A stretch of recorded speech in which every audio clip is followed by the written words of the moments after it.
Okay, so today we're going to be looking at the Garage Built Mighty Pouch Plus. I'm going to go through this pouch front to back, talk about the quality of this pouch, and I'm also going to look at what my loadout is going to be on this specific pouch. We're going to go through it one item at a time.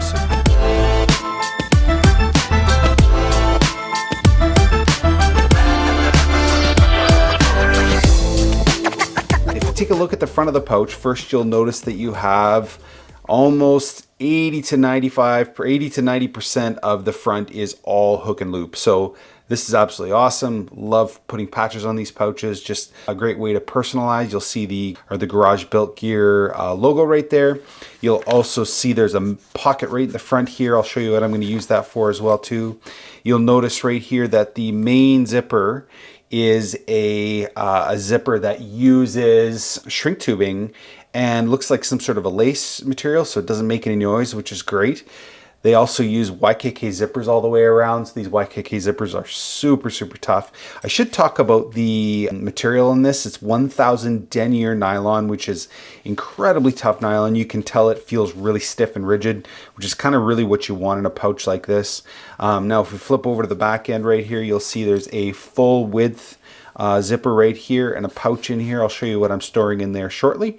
The one thing I think is a bit of a downside on this, and a lot of people have talked about this, is the fact that this zipper back here does not have the same kind of zipper pull that this one does. So you shake it, it's got a bit of noise to it. So not a big deal. I'm probably going to clip this off and replace it like this with one of these, like a lot of people are doing online. So that's essentially what the back side of this looks like. Now let's just go here and let's unzip it here and take a quick look at the inside of the pouch before we load it out. You'll notice first and foremost on the left hand side you have one full width pocket right here, and seated just above it are three webbing slots right here where you can slide gear in there, and then you have a full width pocket in the back right here. On the right hand side you have two pockets right here that are kind of half the depth, or maybe just a little less than half the depth, and then you have a full depth pocket right here as well too. So one of the things I did notice as I was comparing it to my old pouch, which was an Amazon pouch I purchased for probably, a third the price of this Garage Built pouch, is I noticed that the structure of this is much nicer, so it holds its shape. And then as well too, the quality of the stitching, you can tell that these are hand built. So I mean, there's just something nice about that. And I've heard really good things about Garage Built Gear. This is my first experience with them, and I gotta say, so far so good. I really like what I see. Okay, so let's go through and look at one item at a time, what I'm going to be fitting in this loadout specifically. So the first item right here is the Swiss Army Knife Pioneer A-Locks. Now the A-Locks here has a number of different tools inside of it, of course, like most Swiss Army knives do. We've got the main blade here, we've got a flat blade screwdriver, we've got a wire stripper right there, and a bottle opener, and then flip this open all the way.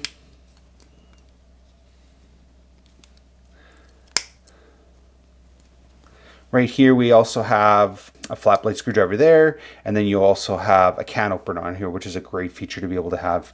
And then if we take a look right here, you also have an awl on the back here. So pretty simple. It's a 4-tool Swiss Army knife, nothing major.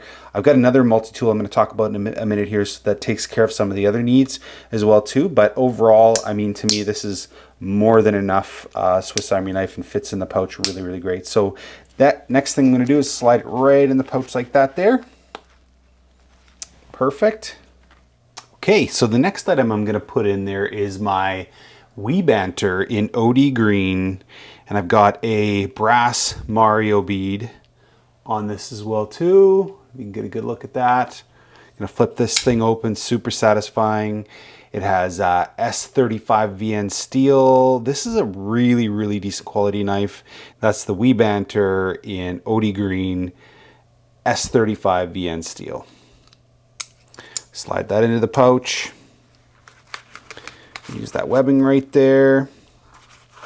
Should put it in the other way,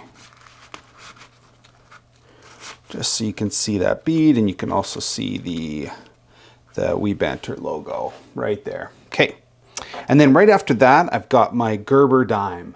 So the Gerber Dime is a handy little tool. It's tiny first and foremost. You can tell this thing's had a fair bit of use.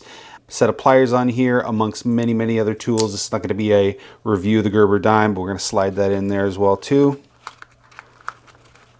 Nice and snug. That'll take care of that side. After the Gerber Dime, we have the Best Damn EDC Sling V2. This is a fun piece of kit. I would say it's probably more of a novelty to have, although I have done some shooting with this Slingshot and it does a half decent job, which is great. Holds 3 ball bearings right in here, so you always have some ammo in place there. Made it of titanium. It's got this great topple pattern, but probably the most useful thing out of it is this pry bar right here, which is, everybody knows it's important to have a pry bar in your EDC kit. So this is the Best Damn EDC Slingshot V2 in stonewashed titanium topo. I'm going to wrap that there. This wrap's actually quite nice, like that. Sits like that. I'm going to slide this right in this top pocket right there, so it's just tucked out a little bit so you can see it. Okay. Next thing that I'm going to be adding to the kit right here is this pen right here. This pen I intend on replacing at some point. I'd actually like to look at Big Idea Designs mini bowl pen, a titanium one. But this pen right here is one of the only pens I could actually find that was short enough to fit in these pouches. But this is a Pilot Birdie, very, very light. It actually writes really, really well. Super compact to have in your kit, and I'm going to slide that right in the top right here. So it fits really nice and right next to the Slingshot right there. Last but not least, I have my Rovivon Aurora A1 in OD green. I thought I would stick with the OD green to kind of match with my Banter as well too here. This light here boasts about 650 lumens, so it's pretty powerful light. Like I'm actually pretty impressed with this. Nice and compact, and it is a solid light. That's going to slide right into the top like that. And you'll see right here, I've got the loadout here. Now I've added a couple of extra things here. I've added this right here, just a haptic coin right there that I purchased on Amazon. It's got a bit of a fidget factor to it. It's got a decent amount of weight. It's kind of nice to have these kind of things in your EDC kit, and that's the haptic coin. So I'm gonna slide that right into the pouch right there. Slides right into that pocket there. Now from there, I'm gonna add a hank to this. Every kit has to have a hank.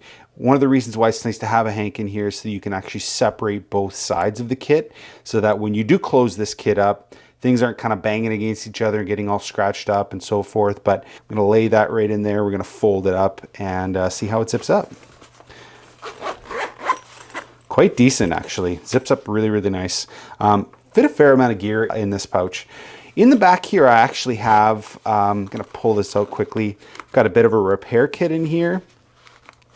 This repair kit includes a bunch of different things, includes some duct tape, includes some band-aids, which is really nice. And in the back of this as well, I'm going to show you this, but it's got actually a list of emergency phone numbers as well. Something that I try and keep on me at all times. You never know when you're going to be in a situation where you might be out of an area, your cell phone might have died, you might be disoriented, been in the middle of an accident. It's nice to have those phone numbers of your loved ones in that pouch as well too. So I slide that in there, zip it on closed. And that's the loadout. Now I've got to personalize it as well. I'm going to add some patches to the front of this just to give it some color and some personalization. Of course, these are from the Proper patch, the Cronies collection. This is Wolverine, of course. I'm going to add on the opposite side, I'm going to add Miles Morales from Into the Spider-Verse. This is part of the Cronies collection as well from the Proper patch. And then I've got a couple real cool patches. I've got one right here, which is the... this is Mario right here. This is Street Kings Mario and Street Kings Mickey right here. I like this one actually because this one glows in the dark, which is really, really cool. So this is personalizing the pouch a little bit. This is my loadout of the new Garage Built Gear Mighty Pouch Plus that I purchased. Give a bit of a closer look there, how it looks upside down there. You can see, fit a lot of gear in this, and it's really, really well built. I'm very, very pleased with the quality of this. I'll leave links in the description for all these items that I've loaded out in this kit. This is my review on the Garage Built Gear Mighty Pouch Plus. Hope you enjoyed this video. If you're interested in more content like this, I'd really appreciate it if you consider subscribing and liking, and leave a comment below. I'd love to hear what you think about my content and about the videos that I'm posting. Once again, this is Island by Film, and my name is Wes.